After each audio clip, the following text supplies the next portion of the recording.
रूस और यूक्रेन के बीच जंग और भी ज्यादा भयानक रूप लेती जा रही है। शनिवार और रविवार की दरमियानी रात रूस की तरफ से यूक्रेन के ऊपर इतने खतरनाक हवाई हमले किए गए कि विशेषज्ञों ने इस हमले को इस युद्ध में किया गया सबसे भयानक हमला बता दिया। पुतिन की सेना ने कीव पर मिसाइलों की बौछार कर दी। अब तक 10 से ज्यादा मिसाइलें दागे जाने की खबर सामने आई है।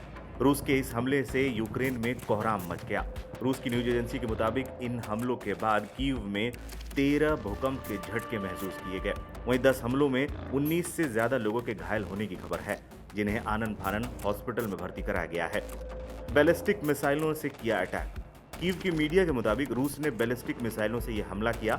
सबसे अहम बात कि यह हमला रूसी राष्ट्रपति व्लादिमीर पुतिन के अमेरिकी राष्ट्रपति डोनाल्ड ट्रंप से फोन पर बातचीत के कुछ घंटे बाद ही किया गया।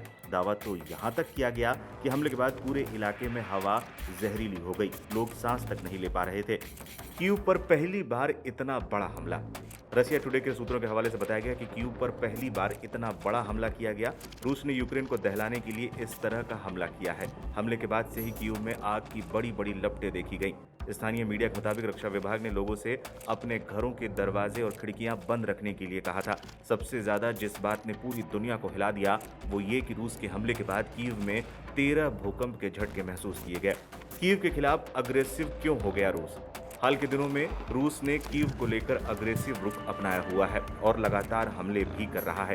इसके पीछे की बड़ी वजह ये बताई जा रही है कि पिछले कुछ महीनों में रूस को काफी नुकसान हुआ, जिसके बाद से ही वो पलटवार करने में जुट गया है। इसी कड़ी में गुरुवार को हुआ हमला अब तक का सबसे बड़ा हमला बताया जा रहा है। Aim right, achieve big. At KR Mangalam University, we provide you the platform to turn your dreams into reality.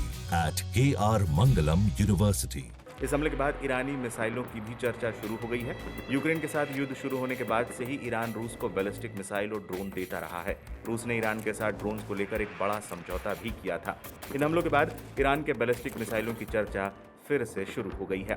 इससे पहले अमेरिकी राष्ट्रपति डोनाल्ड ट्रंप और रूस के राष्ट्रपति व्लादिमीर पुतिन के बीच गुरुवार को एक अहम और लंबी टेलीफोनिक बातचीत हुई, जिसमें यूक्रेन युद्ध और ईरान समेत कई वैश्विक मुद्दों पर चर्चा हुई। लेकिन इस बातचीत से पहले कुछ ऐसा हुआ जिसका वीडियो सोशल मीडिया पर वायरल है। जब ट्रंप का फोन आया तब पुतिन एक महत्वपूर्ण सार्वजनिक कार्यक्रम को संबोधित कर रहे थे, लेकिन उन्होंने बातचीत को बीच में ही रोक दिया और ट्रंप से बात करने के लिए मंच से विदा ले ली। पुतिन ने इस दौरान मजाकिया लहजे में कहा, ट्रंप को इंतजार कराना ठीक नहीं है, क्या पता अमेरिकी राष्ट्रपति नाराज हो जाए। पुतिन ने कार्यक्रम के बीच में कहा, कृपया नाराज मत होइए, हम और भी बात कर सकते थे, लेकिन उन्हें इंतजार कराना थोड़ा अजीब लगता है, वो नाराज हो सकते हैं। इस टिप्पणी के बाद दर्शकों में हंसी की लहर दौड़ गई और तालियां बजी। ये घटना मॉस्को में आयोजित strong ideas for new time forum के दौरान हुई, जहां पुतिन एक पैनल चर्चा में हिस्सा ले रहे थे। इस घटना का वीडियो सोशल मीडिया पर वायरल है।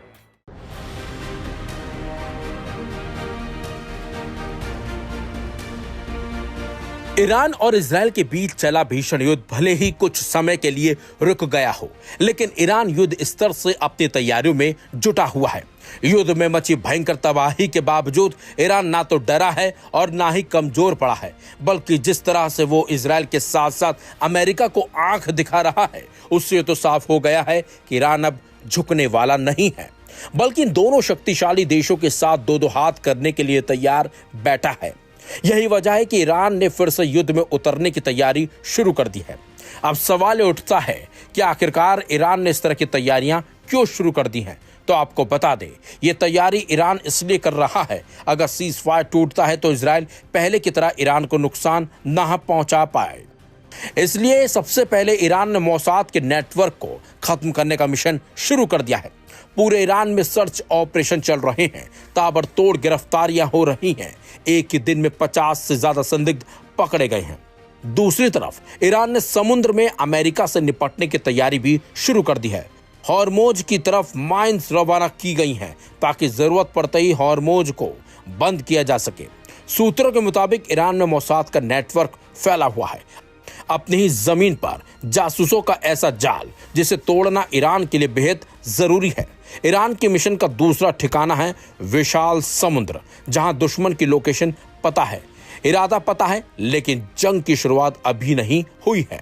ईरान का प्लान दो मोर्चे पर आगे निकलने का है, जिसमें पहला ईरान में मजबूत मोसाद के नेटवर्क को पूरी तरह से खत्म करना और दूसरा समंदर में अमेरिका और इजराइल के खिलाफ बहुत बड़ी तैयारी करने का है।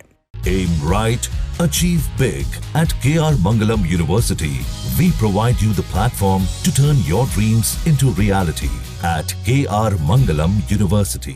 जबकि अमेरिकी खुफिया एजेंसी लगातार ईरान पर नजर रख रही है और अब तक यही अंदाजा मिल रहा है कि इस बार अगर ईरान पर हमला हुआ तो ईरान हॉर्मुज स्ट्रीट को बंद कर सकता है। अमेरिका ने ईरान की इस कोशिश को नाकाम करने का एक्शन बनाया है और शुरू भी कर दिया है। यह अमेरिका का USS Carl Vinson aircraft carrier है। सैटेलाइट तस्वीरों से पता चला है कि एक बेड़ा अब ईरान के बेहद करीब पहुंच चुका है। USS Carl Vinson aircraft carrier अरब सागर में है। अरब सागर के रास्ते कार्ल विंसन ईरान के करीब पहुंच चुका है। 2 डिस्ट्रॉयर भी एयरक्राफ्ट कैरियर के साथ चल रहे हैं। अमेरिका की रिपोर्ट में दावा किया गया है कि ईरान हॉर्मुज स्ट्रीट को डेंजर जोन में बदलने की प्लानिंग कर रहा है। इसका मतलब ये हुआ कि यहां ईरान के युद्धपोत रास्ता नहीं रोकेंगे, बल्कि ऐसी तैयारी होगी कि कोई भी जहाज यहां से गुजरने की हिम्मत नहीं कर सकेगा। अमेरिका के मुताबिक ईरान इस बार दुनिया को ब्लैकमेल करने के प्लान में है, जिसके लिए हॉर्मुज स्ट्रेट बंद करके ईरान गैस तेल की सप्लाई को रोक देगा। ईरान पर हमला होते ही तेल के लिए हाहाकार मच जाएगा। ईरान अमेरिका और इजराइल के खिलाफ पूरी दुनिया पर दबाव बनाने की कोशिश करेगा।